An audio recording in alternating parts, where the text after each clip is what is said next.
జై శ్రీరామ్ అందరికీ నమస్కారం. Welcome to news Akhanda. నేను మీ కస్తూరి శ్రీధర్.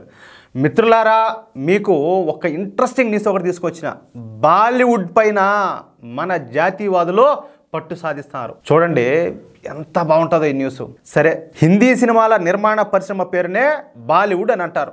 మొదట ఈ హిందీ సినిమాల ఇండస్ట్రీ మొత్తం కూడా కలకత్తాలో ఉంటా అనేది. అయితే కమ్యూనిస్టులు ఉన్నారు కదా, వాళ్ళ దయ వలన ఈ హిందీ సినిమా రంగం అనేది ముంబైకి మారిపోయిందియా. ఈ ముంబైను అప్పట్లో బొంబాయి అంటా ఉన్నారని చెప్పి మీకు అందరికి కూడా తెలిసిందే. అందుకే ఈ హిందీ సినిమాల ఇండస్ట్రీను బొంబాయి పేరు మీద బాలీవుడ్ అని చెప్పి పిలుస్తారన్నమాట. నాకు తెలిసిన విషయం ఇదైతే. ఇక బొంబాయికి ఈ హిందీ సినిమా పరిశ్రమ వచ్చిన తర్వాత మెల్లగా ఒక వర్గం వాళ్ళు ఈ బాలీవుడ్లోకి అయితే ప్రవేశం చేశారు. ఇక మెల్లమెల్లగా ఆ వర్గం వాళ్ళు ఈ బాలీవుడ్ పైన పట్టు సాధించడం స్టార్ట్ చేశారు. ఈ వర్గం వాళ్ళందరూ కలిసికట్టుగా ఐకమత్యంగా ఉంటానే ఒకరికొకరు సాయం చేసుకుంటా ఈ బాలీవుడ్లో ముందుకు పోవడంతో ఈ హిందీ చిత్ర పరిశ్రమ పైన ఆ వర్గం వాళ్ళ డామినేషను బాగా పెరిగిపోయింది. ఇక మెల్లమెల్లగా ఆ వర్గం వాళ్ళు తమ వర్గానికి చెందినటువంటి యాక్టర్స్ను తెర మీదకి తీసుకురావడం స్టార్ట్ చేశారు. అందులోనూ గతంలో ఈ బాంబేలో ఈ మాఫియా డాన్ ఉన్నాడు కదా, ఎవరు దావుద్ ఇబ్రహీం అని చెప్పేసి, వీడు మెల్లగా ఈ బాలీవుడ్లోకి వచ్చేసాడు అనమాట. అంటే వాడి ఇన్వాల్వ్మెంట్ ఇక్కడ బాలీవుడ్లో ఏర్పడింది. అక్కడికి వచ్చి ఏం చేస్తా ఉన్నాయి అంటే, మన హిందువులు ఉన్నారు కదా, ఎవరు ప్రొడ్యూసర్లు గాను, డైరెక్టర్లు గాను, హీరోలు గాను, వాళ్ళందరినీ కూడా బ్లాక్మెయిల్ చేస్తూ ఉన్నాడు. ఈ క్రమంలోనే ఏం చేశారు తెలుసా, వాళ్ళ డామినేషన్ అయితే పెరిగిపోయింది. ఇంకా వాళ్ళందరూ కలిసి ఈ సల్మాన్ ఖాను, షారుఖ్ ఖాను, అమీర్ ఖాను, సైఫ్ అలీ ఖాను, ఈ విధంగా ఒక 6 డజన్ మంది ఈ ఖాన్లకు చెందినటువంటి హీరోలకు ఈ బాలీవుడ్లోకి తీసుకొచ్చారు అందరినీ కూడానా. పైగా అప్పట్లో కాంగ్రెస్ ప్రభుత్వం అధికారంలో ఉండడంతో ఇంకా ఆ వర్గం వాళ్లకు తిరుగు లేకుండా పోయింది. చెప్పాలంటే ఖాన్లు బాలీవుడ్ని ఏలేశారు. ఎవరు అవునన్నా ఎవరు కాదన్నా కూడా అదే వాస్తవం. వాడమ్మ నాకుడిది ఇంకా మనోళ్ళు కూడా తప్పనిసరి పరిస్థితుల్లో వాళ్ళతోనే సినిమాలు తీయాలా, వాళ్ళనే హీరోలుగా సెలెక్ట్ చేసుకోవాలా. మంచి స్టోరీలు పడినాయి, పెద్ద హీరోలు అయిపోయినారు, వేల కోట్లు సంపాదించారు. దాంతోపాటు వెనక పక్క ఈ మాఫియా ఒకటి వాళ్ళకి అండగా ఉన్నింది. అదేవిధంగా నేను చెప్పినా కదా, ఈ కాంగ్రెస్ పార్టీ కూడా ఒకటేమో మాఫియా కుడిభుజంగా, ఈ ప్రభుత్వాలు ఈ పక్క ఎడమ భుజంగా, ఆ మాదిరిగా వాళ్ళ పైకి ఆకాశానికి లేపేశారు.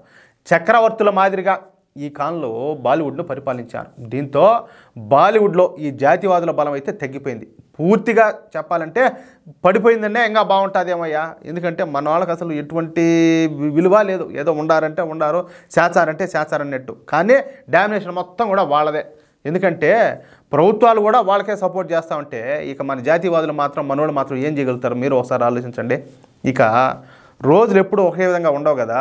ఇప్పుడు నడుస్తుందంతా కూడా నికార్స్ అయినటువంటి జాతీయవాద ప్రభుత్వం. ఇక 2014 నుంచి ఈ మోడీ ప్రభుత్వం వచ్చిన తర్వాత నుంచి మెల్లగా ఈ బాలీవుడ్ పైన దృష్టి పెట్టడం మొదలుపెట్టారు. మొదట్లో పెద్దగా పట్టించుకోలేదు, కానీ 2017 నుంచి మాత్రం ఈ బాలీవుడ్ పైన దృష్టి పెట్టారు.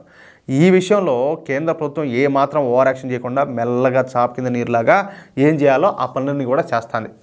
ముఖ్యంగా ఈ కాంత్రయానికి, అలాగే ఈ సూడో సెక్యులర్ ఆర్టిస్టుల సినిమాలకు విదేశాల నుంచి వచ్చే ఈ ఫండ్స్ను పూర్తిగా నిలిపేశారు. ఇక మాఫియా ముఠాలకు ఎక్కడికక్కడ చెక్ పెట్టారు. మనకున్నటువంటి అనధికారిక సమాచారం ప్రకారం 2014 నుంచి ఇప్పటి వరకు ముంబైలో ఉన్నటువంటి డి గ్యాంగ్ సభ్యులు, ఎవరు ఈ దావుద్ ఇబ్రహీం ఉన్నాడు కదా, ఓడి గ్యాంగ్ సభ్యులు కనీసం 140 మంది వరకు మన దేశం వదిలేసి పారిపోయినారంట. మన దేశంలో ఉంటే ఎక్కడ ఎన్కౌంటర్ చేస్తారేమోనన్న భయంతో పోయారు, ఏం ఊరికే పోలా. పైగా ఇదే క్రమంలో బాలీవుడ్లో జాతీయవాదుల రంగ ప్రవేశానికి కేంద్ర ప్రభుత్వం మార్గం అయితే సుగమం చేసింది. దీంతో ఇప్పుడిప్పుడే బాలీవుడ్ పైన మన జాతీయవాదులు అయితే పట్టు బిగిస్తున్నారు. అంతేకాకుండా దేశద్రోహులను బాలీవుడ్ నుంచే ఇంటికి పంపించే ఏర్పాట్లు చేస్తున్నారు. ఇక్కడ ఒక మాట చెప్పాలా, సరే మనం రీసెంట్గా మనం చూస్తున్నాం. ఇప్పుడు గతంతో పోయమ్మ బాలీవుడ్ అంటే ఇక్కడ యాక్ట్ చేసిన హీరోయిన్లు కూడా కొంతమంది అంటే కొంచెం పేరు వచ్చేదాకా ఇక్కడ యాక్ట్ చేసేది. ఈడేమో వాళ్ళ బిల్డప్ మామూలుగా ఉండదు. బాలీవుడ్ వినాక ఇంక నా నోటితో నేను చెప్పలేను. ఆడి వినాక వాళ్ళ ఓవర్ యాక్షన్లో, వాళ్ళ ఎక్స్పోజింగ్లో అవి నెక్స్ట్ లెవెల్కి వెళ్ళిపోతాయి. బాలీవుడ్ అంటే అదేదో ఆకాశంలో ఉండాలి, అదేదో స్వర్గం అన్నట్టుగా.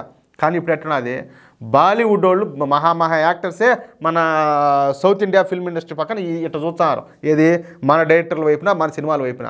ఎన్ని సినిమాల బాలీవుడ్ అనేది లేదు, సర్వనాశనం అయిపోయింది. ఇప్పుడు ఈ 3RR కావచ్చు, లేకపోతే చిన్న సినిమాలు కూడా, ఏది కాంతారా, మన ఈ మధ్య కార్తికేయ 2 వచ్చింది అది.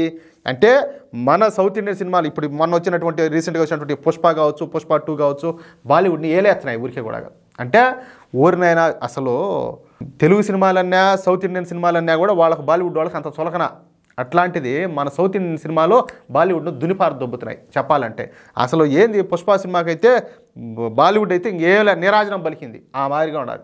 సరే ఇవన్నీ చెప్పాలంటే ఇప్పుడు నేను మాట్లాడే మాటలు కాదు, దీనికి సంబంధించి కొన్ని ఆధారాలతో మీకు వచ్చిన నేను మాట్లాడే మాటల గురించి. మీకు స్వరభాస్కర్ గురించి తెలుసు కదా, ఆ స్వరభాస్కర్ గురించి మీకు అందరికీ తెలిసే ఉంటుంది. ఈ స్వరభాస్కరు స్వచ్ఛమైనటువంటి హిందూ కుటుంబంలో పుట్టింది. చిన్నప్పటి వరకు బాగానే ఉన్నిందియా, అంటే పుట్టి పెరిగేటప్పుడు బాగానే ఉన్నది. ఎప్పుడైతే ఈ స్వరభాస్కర్ ఈ జేఎన్యూలో చేరిందో, జేఎన్యూ అంటే జవహర్లాల్ నెహ్రూ యూనివర్సిటీ అని అర్థం అనమాట, ఆడెప్పుడైతే చేరిందో ఇంక ఏమో రాక్షస సెక్యులర్గా మారిపోయింది. ఏమొచ్చేసి ఒక బాలీవుడ్ నటీమణి, మామూలు మణిగాయలే, ఓర్నైనా మిర్చా తలమని. ఏమో బతుకంతా కూడా ఎట్టాడిదంటే హిందువులను, మోడీ గారిని, బీజేపీను, ఆర్ఎస్ఎస్ను విమర్శించడంతోనే సరిపోయింది. ఏం భర్త పేరు వచ్చేసి ఫహాద్ అహ్మద్. మీకు ఒక మాట చెప్పాలా, అన్న అంటానే ఆఖరికి ఆయన గారినే పెళ్లి చేసుకుంది ఈవిడ గారు. అర్థమవుతుందా? అంటే భయ్యా అంటారు కదా వాళ్ళ అట్ట. ఇక ఈవిడ గారికి ఈ బాలీవుడ్ నుంచి ఒక్కసారిగా సినిమాలు రావడం ఆగిపోయినాయంట. అంటే నేను ఇంకొక మాట చెప్పాలి ఇక్కడ, ముందేమో సన్నగా నాజుగ్గా బాగానే ఉన్నింది, ఇప్పుడేమో రుబ్రోలు మారి తయారైంది. ఈవిడి గారికి ఎవరిచ్చారు ఆఫర్లు మీరు కూడా ఒకసారి ఆలోచించండి. అంటే చెప్పాలంటే సినిమాలు కూడా పూర్తిగా ఆగిపోయినాయి. ఎవరు కూడా ఈవిడ గారిని దగ్గర రానియడం లేదంట. చివరికి ఈ కాన్లు ఉన్నారు కదా, ఆ కాన్లు కూడా ఏమో సినిమా ఛాన్స్ ఇవ్వడం లేదంట. దీంతో ఇప్పుడు స్వరభాస్కర్ మళ్ళా రోడ్డు ఎక్కిందియా. తనను అన్యాయంగా అన్ని సినిమాల నుంచి తొలగిస్తున్నారని, తనతో పాటు అనేక మంది సెక్యులర్లు కూడా తొలగిస్తున్నారని ఏది ఈ బాలీవుడ్ సినిమాల నుంచి. ఈ బాలీవుడ్లో బీజేపీ మరియు ఆర్ఎస్ఎస్ల బలం పెరుగుతుందని, చాప కింద నీరులా ఈ బాలీవుడ్లోకి హిందుత్వం ప్రవహిస్తుందని, ఇది బాలీవుడ్కే పెను ప్రమాదం అంట. ఏమో నోటుకొచ్చేట్టు ఆ అక్క సంతా కూడా ఎలగెక్కింది. అర్థమైందా? బాధ చూడండి, మామూలు బాధ లేదు. అంటే గతంలో హిందువుల విషయంలోనూ హిందూ ప్రొడ్యూసర్లు, డైరెక్టర్లు, హీరోలు, నీ నటినట్లు వాళ్ళ విషయంలో జరిగింది అదంతా ఏమో తెలీదు, అదంతా గుర్తుండదు.